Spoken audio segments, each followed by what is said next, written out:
So, I've been working on my vibration and using the emotional guidance scale to get me into alignment. And, of course, joy, appreciation, and happiness being at the top. But I have a question about when you're feeling those emotions. Let's say you start off the day and you're feeling great. You feel happy, you feel in alignment, you feel in the zone. Which means, in this moment, while I'm feeling happy, I've chosen to see it as the source within me sees it. So there is no vibrational variance in this moment of focus. Important, in this moment of focus. Some subjects are easier than others, but in this moment of focus, I've focused myself into alignment with all that I am. So the wholeness of me is pouring through me. And that's why I feel that power, that thrill, that appreciation, that love, that clarity, that exhilaration, that passion. And according to law of attraction, you would be attracting that is like that to you. But what about when you're in a great mood, you're in the zone, and then you come across something, whether it's another person's negativity or all the things that you mentioned before? Here's the thing. Why are you attracting that? Here's the flawed premise in that. First of all, you cannot be drawn to something that's not active in your vibration. So anything that happens, there's something active in your vibration that has caused that rendezvous. Sometimes, let's say that you're really tuned in and someone having not such a good time comes into your experience. It may be that inside the vortex you have called them because they are wanting something that you have to offer. But you can tell by the way you feel where your vibration is about the subject. In other words, it's a very common misunderstanding, a true flawed premise. People will say, I know I was feeling good, but then this happened. And we say, the way things manifest always match the vibration that you've got going on. A woman said to us one day, I was driving down the freeway in the Bay Area of California, San Francisco. And she said, I was really happy. In fact, she said, Abraham, I was listening to one of your cassettes. And I got pulled over by a policeman and given a very expensive ticket. And she said, and I was happy. How could that happen? And we said, what was the ticket for? And she said, for not wearing my seatbelt. And we said, well, what do you think about that? And she said, I think it's a ridiculous law. I think it steps all over my toes of freedom. I don't think I should have to wear my seatbelt. I think I'm smart enough to know how to take care of myself. I don't like the helmet law either.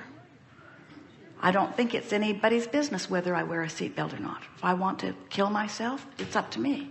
I don't think they should tell me that I have to wear a seatbelt. My seatbelt is uncomfortable. I really don't like wearing a seatbelt. I don't think I should have to wear a seatbelt. And we said, can you see the vibration that was percolating within you? She said, but I was listening to a recording. I wasn't thinking about that at that moment.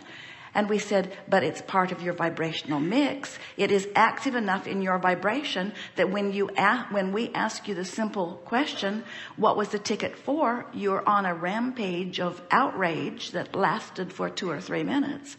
Very active vibration in your vibration. So we said to her, so you're driving down the freeway with thousands upon thousands of other motorists. And here is a policeman out trolling for revenue. It's what they do. It's why the laws exist. So out there, you think we're kidding? They're out there trolling for revenue. And these policemen are very psychic because they are, because they've tuned themselves to the vibration of what they're looking for. That's what they're looking for. That's what's active in their vibration. Law of attraction says that one, that one, that one, that one.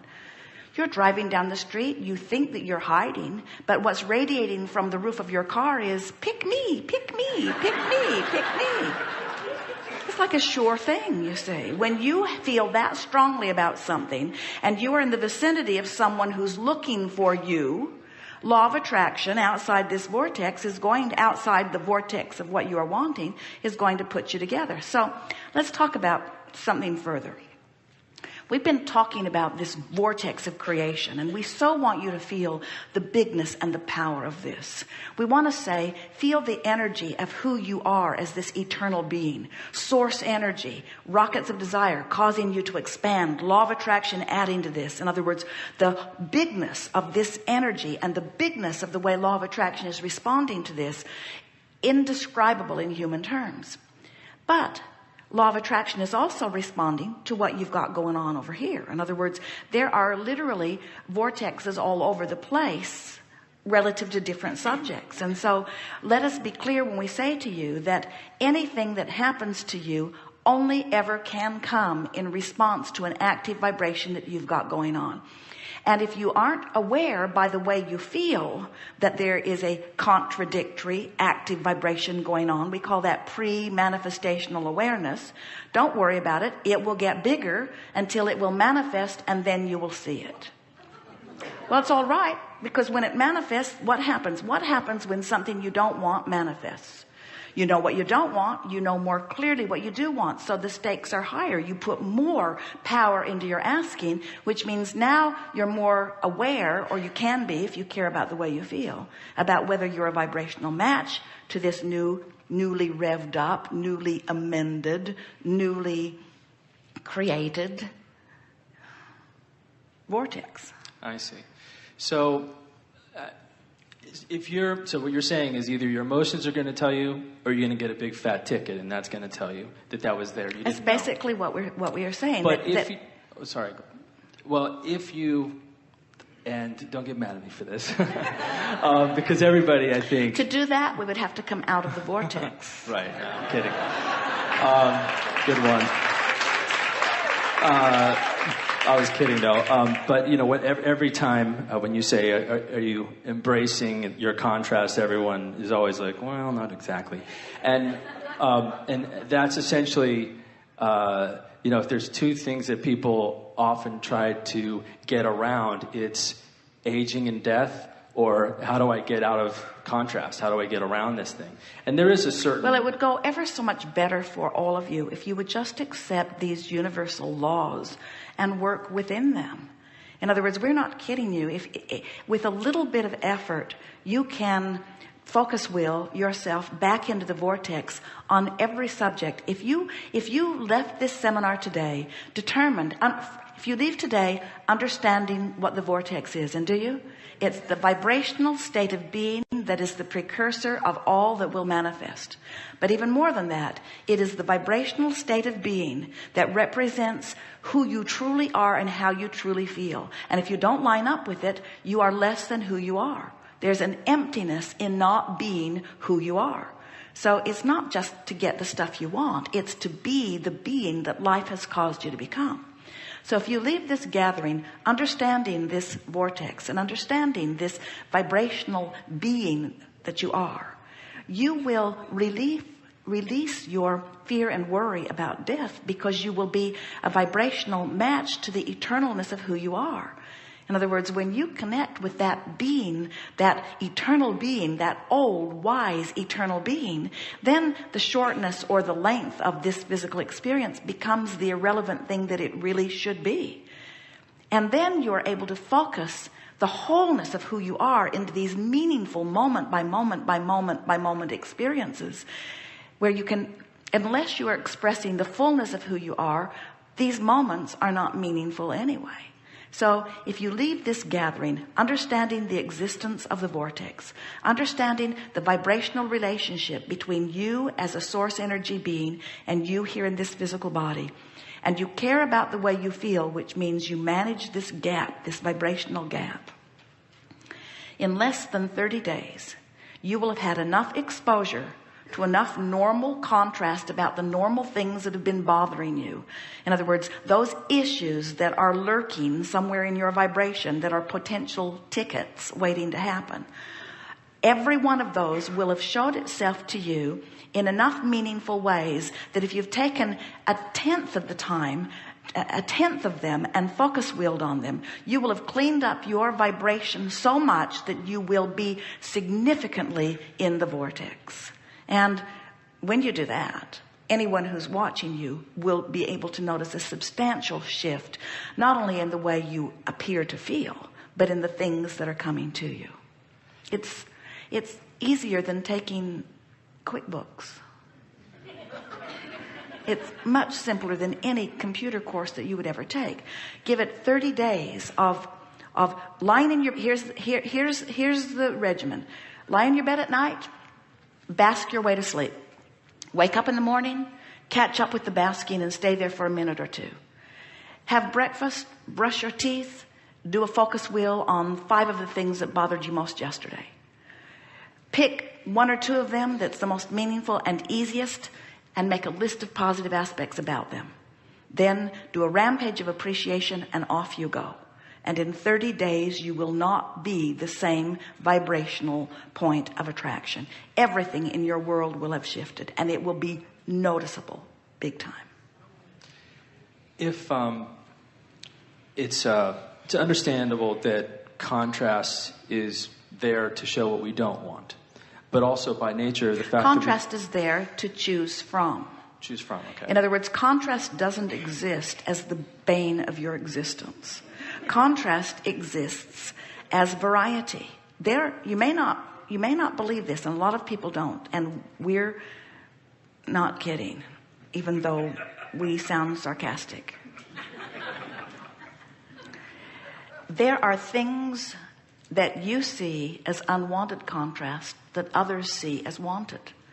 Just like when you go to the cookie counter, you might not want the peanut butter cookie, but you shouldn't demand that they be taken away from the counter. Just don't pick one. Oh, that peanut butter stuff's going to get on my plate. I know it is. I'd feel so much better if you just remove it. And we say, just pick what you want and leave the rest. And that's the way contrast is. It's there for you to choose from.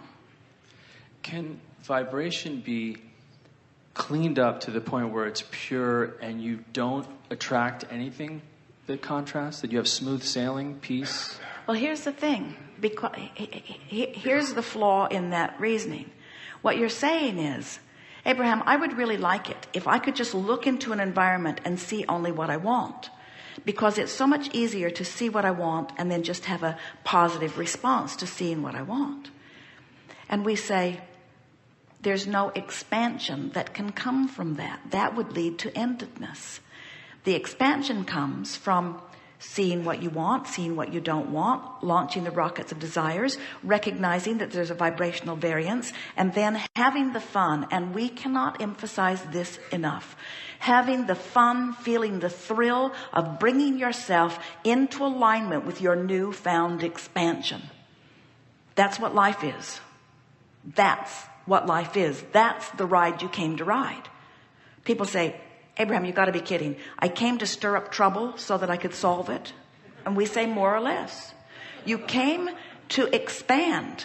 And the thrill of physical experience is then coming into alignment with the expansion. So then you do. And for a moment you have that calm that you were talking about, that peaceful feeling of satisfaction and contentment. But right along with the accomplishment of what you set out to accomplish, you also now have a new vantage point with a new set of contrasting experiences that's going to launch you into more expansion. And we want you to leave this gathering not only knowing about the vortex and not only more queued up to understand your emotional guidance and how it helps you close the gap, but to understand that life is about expanding and aligning and expanding and aligning and expanding and aligning. And we promise you that if it could be the screwy way you have defined it, where you finally get everything just the way you want it so that there's no more contrast and therefore no more reaching and therefore no more aligning, you would not only be bored, you would be done. And there is no done in this eternity that we are all creating together.